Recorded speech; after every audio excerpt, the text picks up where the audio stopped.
ഇത് ഞാൻ അച്ചായന് വേണ്ടി പർച്ചേസ് ചെയ്താണേ. ഇവിടെ ഇരുന്ന് ഒറ്റയ്ക്ക് കുടിച്ചു തീർത്തോണം.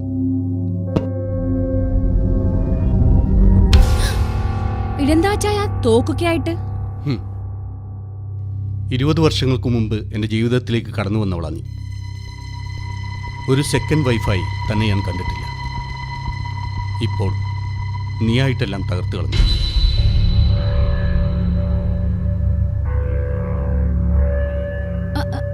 അച്ചായൻ എന്തൊക്കെയായി പറയുന്നേ? ജെറി ജോൺ ഇന്നു മുതലാ തൻ്റെ ഒഴിച്ചുകൂടാനാവാത്ത പ്രോപ്പർട്ടിയായി മാറിയത്. 12th ഫ്ലോറിൽ താമസിക്കുന്ന ജെറി ജോൺ ലൈഫ് ആസ്വദിക്കുന്നുണ്ടെങ്കിൽ അതിലെ പാർട്ട്ണർ താനാണെന്ന് മനസ്സിലാക്കാൻ എനിക്ക് 1.5 വർഷങ്ങൾ വേണ്ടി വന്നു. തന്നേക്കാൾ 10 വയസ്സ് പ്രായം കുറവുള്ള ഒരാളോടൊപ്പം മണിക്കൂറുകൾ ചെലവഴിക്കുമ്പോൾ പ്രായമായ ഒരു മകളുണ്ടെന്ന കാര്യം നീ ഓർത്തില്ല. അവളുടെ ഫ്യൂച്ചർ നീ ഓർത്തില്ല. അച്ചായ, എൽസ വില്യംസ് തെറ്റൊന്നും ചെയ്തിട്ടില്ല. പിന്നെ നോ, ഇനി എൻ്റെ മുന്നിൽ നീ എൽസ വില്യംസായി നിൽക്കാൻ പാടില്ല. എൽസ കുര്യൻ തൻ്റെ ആദ്യത്തെ ഭർത്താവ്. അയാൾ തന്നെക്കാൾ മാന്യനായിരുന്നു.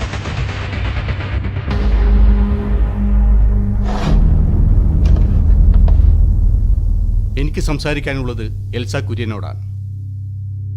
3 ക്വസ്റ്റ്യൻസ് ചോദിക്കാനുണ്ട് എനിക്ക്. അതിന് വ്യക്തമായ മറുപടി തന്നാൽ ഇവിടെ ഒരു പൂക്കാലം വിരിയും, അല്ലെങ്കിൽ ഈ തോക്ക് ഇവിടെ ഒരു പുകപടലം സൃഷ്ടിക്കും. അന്തരീക്ഷം മലിനമാകും, ഒരു ദുരന്ത ഭൂമിയെ പോലെ. താനിവിടെ വന്നിരിക്കും. വില്യം ആൻഡ്രൂസ് തോറ്റുപോയിട്ടുണ്ടെങ്കിൽ അത് പെണ്ണെന്ന വർഗത്തിന് മുന്നിൽ മാത്രം. എൻ്റെ ഈ തോൽവിയെ എന്നിൽ നിന്നും സംരക്ഷിക്കാൻ എൽസ കുര്യന് സാധിക്കുമെന്ന് തോന്നുന്നുണ്ടോ? ഇവിടെ ഈ മുറിയിൽ സംഭവിക്കാൻ പോകുന്ന തൻ്റെ മരണം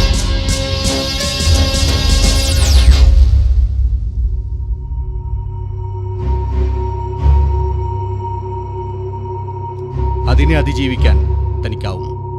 this is my second question. ചുരുക്കി പറഞ്ഞാൽ, വില്യം ആൻഡ്രൂസിന്റെ ജീവിതത്തിൽ നിന്നും എൽസ കുര്യൻ എന്നേക്കുമായി കടന്നുപോകുന്നു. Am I right? മരിക്കുന്നതിന് മുമ്പ് എൽസ കുര്യൻ എന്തെങ്കിലും ആഗ്രഹമുണ്ടോ? ടെൽ മീ, എന്നിൽ നിന്നും അവസാനമായി എന്തെങ്കിലും പ്രതീക്ഷിക്കുന്നുണ്ടോ? This is my last question.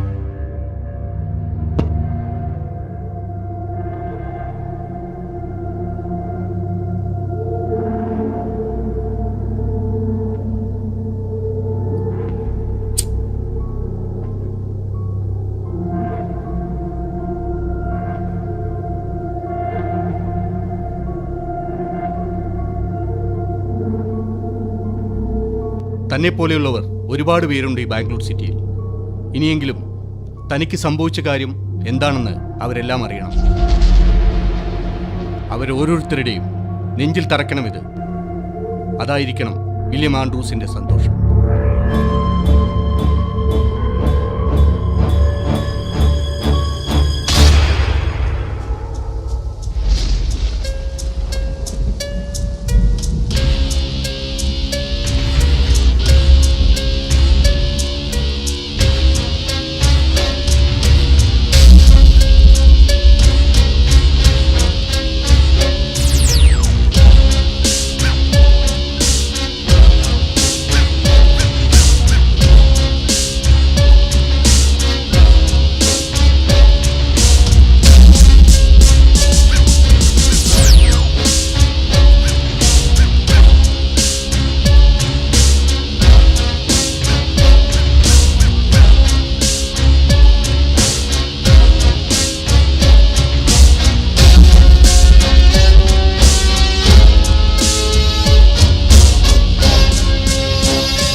Yes? I am police officer Devananda. Come.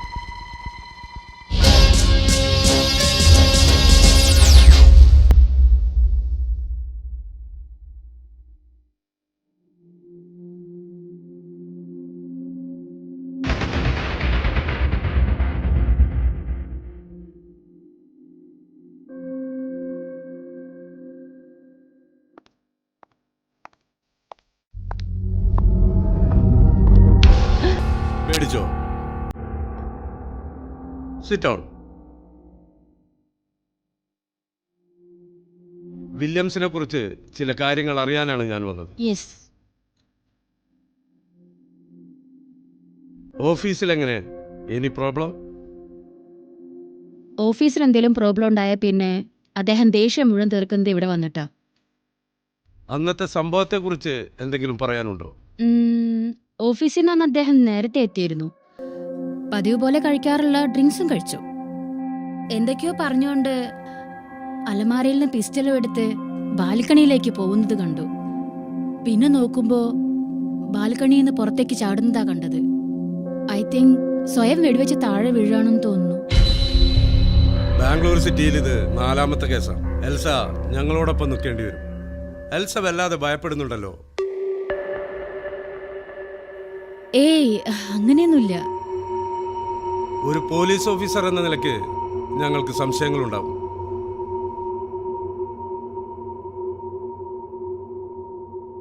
പേരെങ്ങനെ? Monica. അന്നത്തെ ദിവസം മോൾ എവിടെയായിരുന്നു? പഠിത്തം കഴിഞ്ഞ ഉടനെ വെടിവെച്ച് കേട്ടാണ് ഞാൻ വാതിൽ തുറന്നത്. പിന്നെ കണ്ടത് മമ്മി പറഞ്ഞ പോലെ ബാൽക്കണിയില്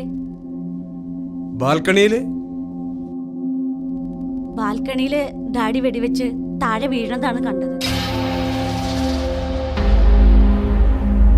Come here. Take that candle.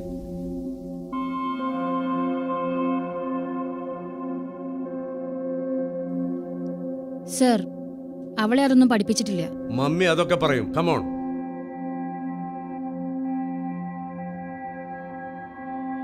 ഇപ്പോ ഒന്നും സംഭവിച്ചില്ലല്ലോ. ആ തോക്കിന്റെ ലൈസൻസ് ആരുടെ പേരിലാണ്? അത് വില്യംസിന്റെ പേരിലാണ് അതിന്റെ ലൈസൻസ്.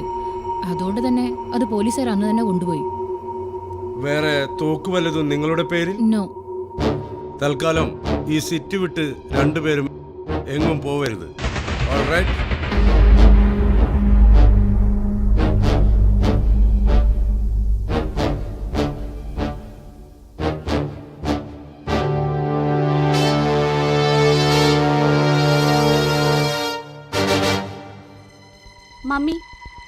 മമ്മിയുടെ പേരിലുള്ള തോക്ക് അതിവിടെ ഇല്ലേ? അത് പറയാതെ പോയത് പ്രോബ്ലം ആവില്ലേ?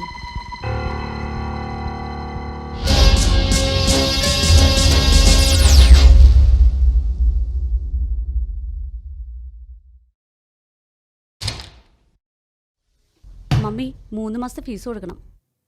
പറ്റുമോ? നോക്കട്ടെ. ജെറി അങ്കിളിനോടെ ഞാൻ കുറച്ച് ക്യാഷ് വെച്ചിട്ടുണ്ടായിരുന്നു. കിട്ടുവാണേ നാളെ കൊടുക്കാം. എന്റെ മമ്മി, ഈ ജെറി മമ്മിക്ക് വേറെ ആരുമില്ല ചോദിക്കാൻ. നമ്മളെ സഹായിക്കാൻ വേറെ ആരാ മോളെ ഉള്ളത്? നിന്റെ ഡാഡി മരിച്ചേ പിന്നെ മമ്മി ജോലിക്കൊന്നും പോകുന്നില്ല എന്ന് നിനക്ക് അറിഞ്ഞൂടെ? ഒരു ഇൻഷുറൻസ് കമ്പനിയിൽ ഇവിടെ കിട്ടുന്ന തുച്ഛമായ കാശുകൊണ്ട് നമുക്ക് വല്ലതും ജീവിക്കാൻ പറ്റുമോ ഈ ബാംഗ്ലൂർ സിറ്റിയില്?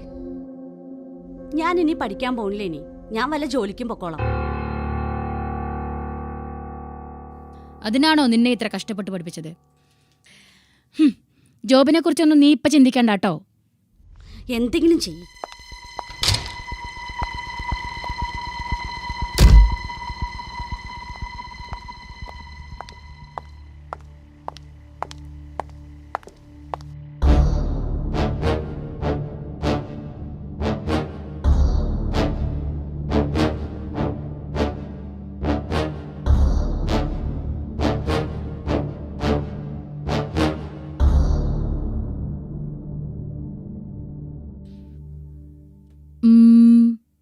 ഒരു 1 ലേക്കെങ്കിലും വേണ്ടി വരും. പിന്നെ ഞാനങ്ങോട്ട് വരാൻ നിൽക്കാട്ടോ. ഇവിടെ തരിച്ചിരുന്നിട്ടേ വല്ലാത്തൊരു ഇറിറ്റേഷൻ. നീ പുറത്തൊന്നും പോയേക്കല്ലേ?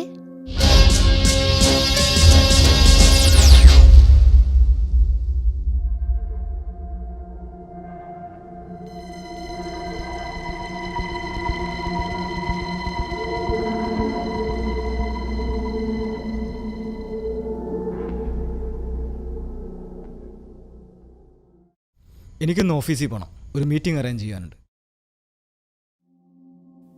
ഞാൻ പണം വാങ്ങാൻ വേണ്ടി മാത്രം വന്നതല്ല.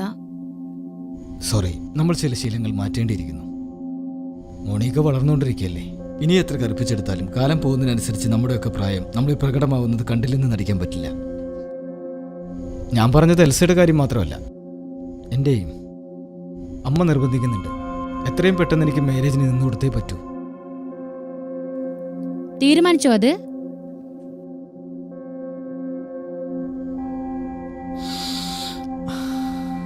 വളച്ചുകെട്ടില്ലാതെ കാര്യം പറയട്ടെ. എൽസ വിചാരിച്ചാൽ മോണിക്ക എനിക്ക് വിവാഹം ചെയ്തു തരാൻ പറ്റില്ലേ? ഇതായിരുന്നു നിന്റെ ഉള്ളിലിരിപ്പ്? അങ്ങനെ എന്തെങ്കിലും ഉണ്ടെങ്കിൽ ഇപ്പൊ അവസാനിപ്പിച്ചോളണം. ഈ ജന്മത്തിൽ നടക്കില്ല. എൽസയെ തനിക്ക് അറിയില്ല. പണം മേടിച്ചിട്ടില്ലേ തിരിച്ചു തരാനും എനിക്കറിയാം.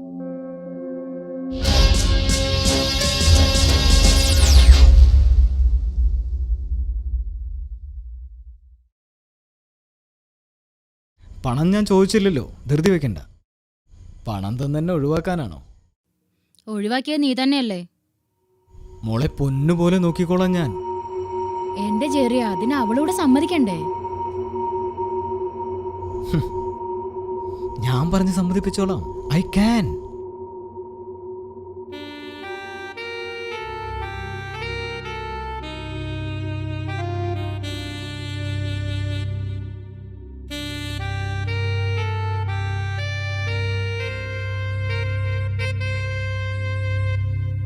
നിനക്ക് വേണ്ടി ഞാൻ എന്തൊക്കെയാ ചെയ്തു കൂട്ടിയത്. എന്നിട്ടിപ്പോ എന്നെ വിട്ടു പോവാൻ തീരുമാനിച്ചു. എന്റെ ഹൃദയം പൊട്ടുകയാണ്. നീ എന്റെ മകളെ ആവശ്യപ്പെട്ടപ്പോ ഞാൻ എന്താ ചെയ്യാ? എന്നേക്കുമായിട്ട് ഞാൻ നിന്നോട് ഉപേക്ഷിക്കുകയാണ്. എന്റെ മോണിക്കയ്ക്ക് വേണ്ടി. പക്ഷെ എനിക്ക് വേണ്ടി ഈ നിമിഷം നീ ഏയ് ടെൽ മീ. എൽസ, നീ എന്ത് പറഞ്ഞാലും ഞാൻ അനുസരിക്കും. Come on.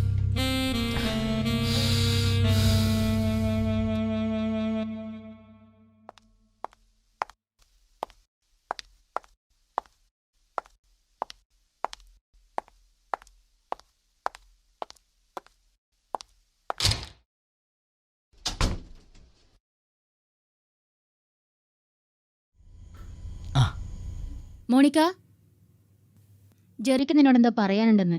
നീ ഒന്നോടെ ഇരുന്നേ. What's a matter? ഇരിക്കവിടെ.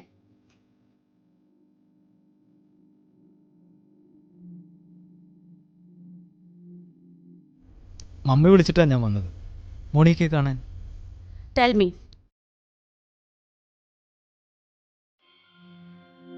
ഇന്നത്തെ കാലത്ത് ഒരു മാരേജിന് തയ്യാറെടുക്കുമ്പോൾ ഏതൊരു പെൺകുട്ടിയുടെയും പേരൻസിൻ്റെ സമ്മതം മാത്രം പോരല്ലോ.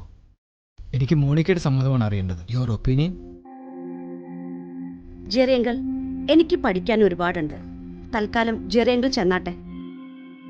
മോണിക്ക, ഞാൻ സീരിയസ് ആയിട്ടാണ് സംസാരിക്കുന്നത്. മമ്മി സമ്മതിച്ചാലും നടക്കില്ലെന്നാണോ? നോ വേ, നടക്കില്ല. മമ്മി ഞാനും തീരുമാനിച്ചു കഴിഞ്ഞു. You may please take and leave now. പോയില്ലെങ്കിൽ എനിക്ക് പോലീസിനെ വിളിക്കേണ്ടി വരും. ജെറിക്ക് എന്തെങ്കിലും പറയാനുണ്ടെങ്കിലേ അത് കേട്ടിട്ട് എന്റെ മുകളിൽ കിടന്നുറങ്ങുള്ളൂ. ഇരിക്കവിടെ. നോ, നിങ്ങളിനി ഇതിൻ്റെ പേരിൽ ഒരു വഴക്ക് വേണം. I will leave now.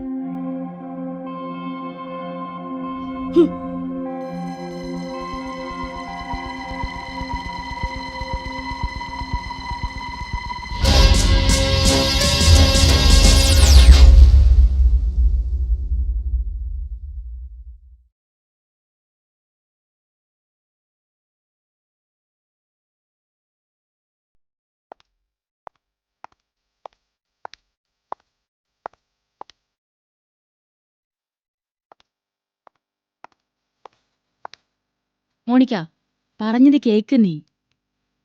ജെറിയോടെ പോയിട്ട് എന്തായാലും നീ സോറി പറയണം. നീ ചെയ്ത ഒരിക്കലും ശരിയായില്ല മോളെ. മറ്റു കാര്യങ്ങളൊക്കെ പിന്നെ.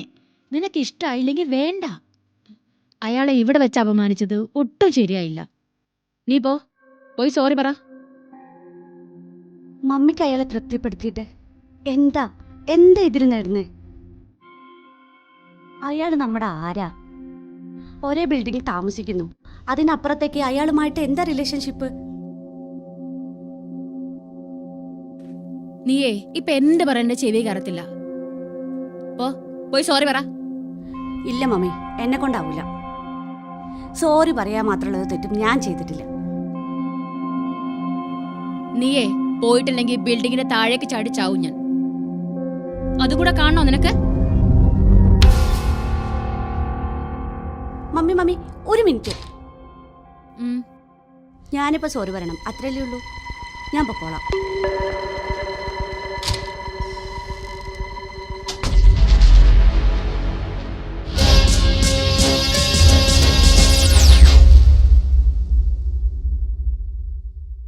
ഇനി പറയ്, എന്താ തന്റെ പ്രോബ്ലം? പ്രോബ്ലം എന്താന്ന് അറിയില്ലല്ലേ തനിക്ക്? എന്റെ ഡാഡി മരിച്ചത് എങ്ങനെയെന്ന് അറിയേണ്ടത് എനിക്ക്. നിങ്ങൾ കാരണമാണ്, മമ്മിയുമായുള്ള നിങ്ങളുടെ അഫെയർ കാരണമാണ്. വൈകിയാണെങ്കിലും അത് മനസ്സിലാക്കിയ ഡാഡീനെ മമ്മി വെടിവെച്ച് കൊല്ലുന്നത് ഞാൻ കണ്ടതാണ് ഈ കണ്ണുകൊണ്ട്. പോരാത്തതിന് വാച്ച്മാൻ പറഞ്ഞത് എന്താന്ന് അറിയേണ്ടത് എനിക്ക്.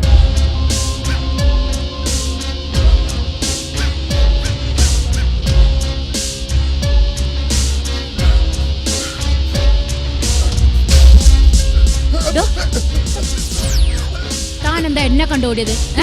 പേടിച്ചിട്ടാ എന്തിന്? പോലീസ് വന്നത് കണ്ടില്ലേ? അതിന് ഞാൻ എന്തെങ്കിലും പറഞ്ഞാലോ? എന്ത് പറഞ്ഞാലോന്ന്? അത് പുറത്തു പോയി വന്നപ്പോ താഴെ വില്യം സാറ് കാറിന്റെ പുറത്ത് വീട് എടുക്കുന്നത് കണ്ട് ഞാനാ മാറ്റി കെടുത്തത്. എന്റെ മടി കിടന്ന വില്യം സാർ മരിച്ചത്. മരിക്കുന്നതിന് മുന്നേ വില്യംസ് തന്നോട് എന്തെങ്കിലും പറഞ്ഞോ? പറഞ്ഞു. അത് ഞാൻ പോലീസിൽ പറഞ്ഞോളാം. ഇല്ല, നീ എവിടെയും പറയാൻ പോകുന്നില്ല. എത്ര വേണം നിനക്ക്? 1 1,00,000? അത് ഞാൻ തരും.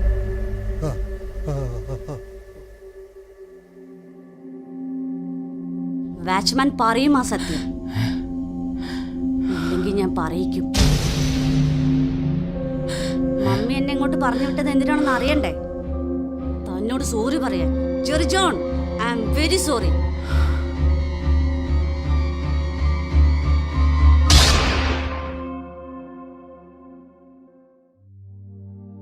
ഞാൻ ജെറിയങ്കളിനോട് സോറി പറഞ്ഞമ്മേ. ദാ ഈ തോക്കുണ്ട്, ബോഡി അകത്ത് കിടപ്പുണ്ട്. അതെടുത്ത് ജനൽ വഴി പുറത്തേക്ക് ഇടരുത്. അയാളെ വെടിവെച്ചത് ഞാനാണെങ്കിൽ അതിനുള്ള ശിക്ഷ എനിക്ക് മാത്രം ഉള്ളതാണ്. പിന്നെ ഒരു കോടതിക്കും എന്നെ വിട്ടുകൊടുക്കാതെ മമ്മി തന്നെ എനിക്കുള്ള ശിക്ഷ നടപ്പിലാക്കണം. അതിലൊരുണ്ട കൂടെ ബാക്കിയുണ്ട്. Come on.